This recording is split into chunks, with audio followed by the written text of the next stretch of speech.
Jackson, when you went into the transfer portal, you had a lot of options. What was it about Auburn that made that the right decision? Yeah, I think early on, the coaches were immediately texting me as soon as I entered the portal, or as soon as that day opened up for the transfer portal.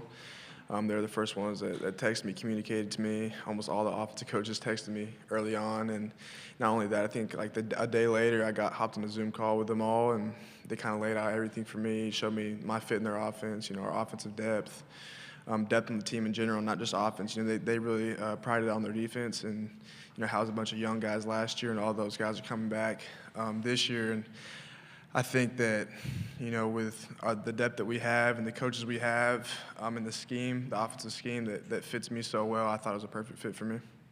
Right side, second row, then pass it forward. Hey, Jackson. Johnny Condon, ABC 3340 Sports up in Birmingham. Coach Freeze was up here earlier and said how he had everybody on the team take a personality test so that they could best be coached.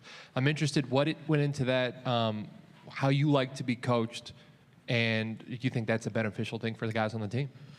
Yeah, he did have us take a personality test. I took mine on my official visit, like one random morning. And I don't know if he used that as like a weeding out tool for the transfer portal, but obviously there's something about it he liked. So, yeah, I mean, I do like it for coaching. He wants to see what personalities fit him and his coaching style. And, if that fit's not good, then, don't grab that guy out of the portal. So I completely understand him doing that. Left side, third row.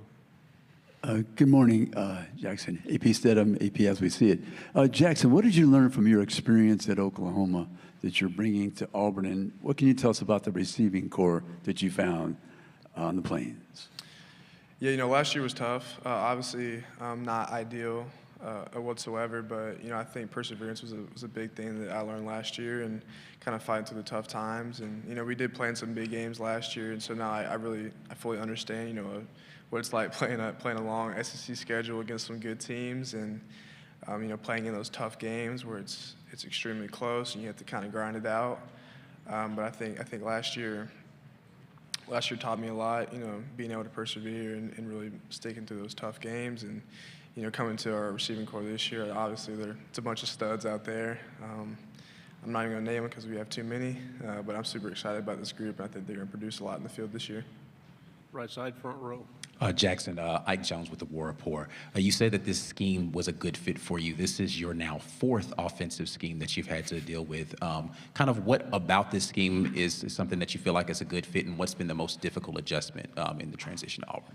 Yeah, the biggest thing Coach Freeze sold me on with the scheme was one, the RPO game, and two, the deep shots. And that's something that I've been doing a lot since high school, and even my first couple of years in college was huge in the RPOs and huge in the deep shots. Coach Freeze isn't scared to push the ball down the field, which I absolutely love. And I thought that with my experience running the RPO game, I think it meshed well with what Coach Freeze was wanting to do with his offense. Back row in the middle, then pass it forward one. Jackson, you were in the same sort of seat last year at Oklahoma.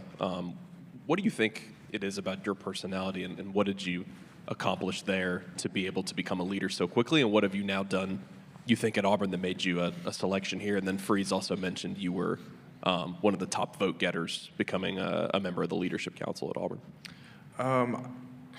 Honestly, I think it's just really experience. This is about to be my third year of college. I've played a full year. Played a full year of SEC ball, had it under my belt. I think the guys on the team respect that. But not only that, I feel like I came in and really wanted to establish myself early on, and made sure in the spring, everyone knew that I was going to take control of his team and lead them. I thought I did a pretty good job of that in the spring. And we initially had a leadership council when I got in the spring, and I wasn't on it. And I made sure that was one of my goals, was for the summer to be on that leadership council. So. Fourth row, then pass it two to your left. Nick Wiggins, Mobile, Alabama, WNSP. When Oklahoma became a part of the SEC, did you have a kind of welcome to the SEC moment where you thought, man, this league is different, like everyone says? And then I'll also ask, from that moment till now, what aspects of your game have improved the most? We were playing, I remember walking out against South Carolina.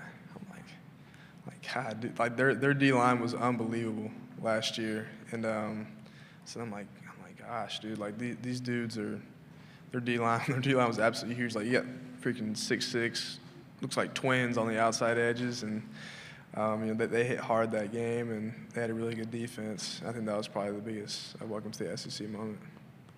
Right side, third row. Trevor Denton, Way 31. Just where's your confidence at right now compared to when you finished up at Oklahoma? Yeah, my confidence is extremely high right now, and I credit that to my whole teammates, man. I think having their respect and their trust and going out and doing what we did in the spring, I feel like the offense had a really efficient spring, in which instilled a lot of confidence in me. But at the same time, like knowing that those guys have faith and trust in me to elect me for something like the Leadership Council, that gives me a lot of hope and a lot of confidence. And that these dudes really believe in me and really want me to lead them this year. Fourth row. Jackson, coming from Oklahoma to Auburn, which team and fan base is there more animosity towards, Texas or Alabama? It's a great question.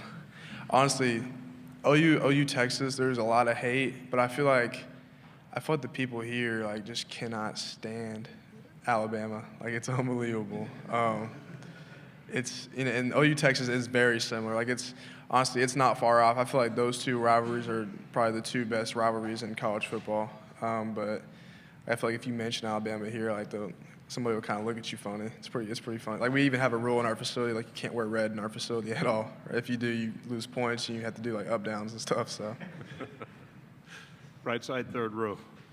Julian Mitchell, WVTM 13 in Birmingham. My question for you, I wanted to ask, from a year ago to now, just how do you feel from a mental standpoint, and just how good has it been to be at Auburn and maybe have a fresh start here and do something special here at Auburn? Yeah, it's been great. I think this offseason was good for me mentally, just kind of being in a new place and, like you said, getting a fresh start, being around new people, new coaches, new players, a new scenery too. Honestly, I think Auburn's beautiful. It's a great scenery. I think for me mentally, I need to be in a new spot, to be around some other people in order to thrive. And I feel like, God put me in a great position that I'm in right now, and I'm super excited for this season. Last two questions, here and then here. Hey, Jackson. Lindsey Bonner, WAKA in Montgomery. Jordan Hare is known by many to be one of the best environments in college football. How excited are you to start playing there this fall? Extremely excited.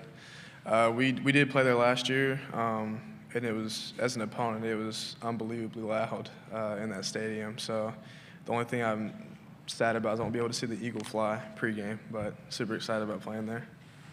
Final question. Jackson, you guys open with Baylor this season. Can you feel a difference, or you think you might be able to feel a difference, like preseason, through the summer and into fall camp, about just kind of the focus and the intensity when you're going to have to be sharp to beat a team like that in week one? Yeah, I think, I don't think just because it's Baylor week one that we would prepare any different. But, obviously Baylor's a very good team, and it's going to be a great test for us. And, I think things are starting to ramp up now. We're starting to get into game planning and starting to get into film study and stuff like that. So it's definitely starting to ramp up. But we'll prepare the same every week, like it's the hardest game on our schedule, and we just try to go 1-0 each week. But I am excited about playing in Texas on a Friday night, just like high school. So. BetOnline continues to be your #1 source for all your sports betting action. And with baseball in full swing and football season right around the corner, BetOnline has more ways to stay in on the action with the latest odds, news, and scores, even live in-game betting. From MLB, UFC to tennis and NFL futures, BetOnline remains your choice for sports wagering information. In between games, head over to the BetOnline Casino with all the top Vegas-style games, including poker and live casino. Head to the website today and take advantage of their industry-leading VIP program with level-up bonuses and weekly cash boosts. BetOnline. The game starts here.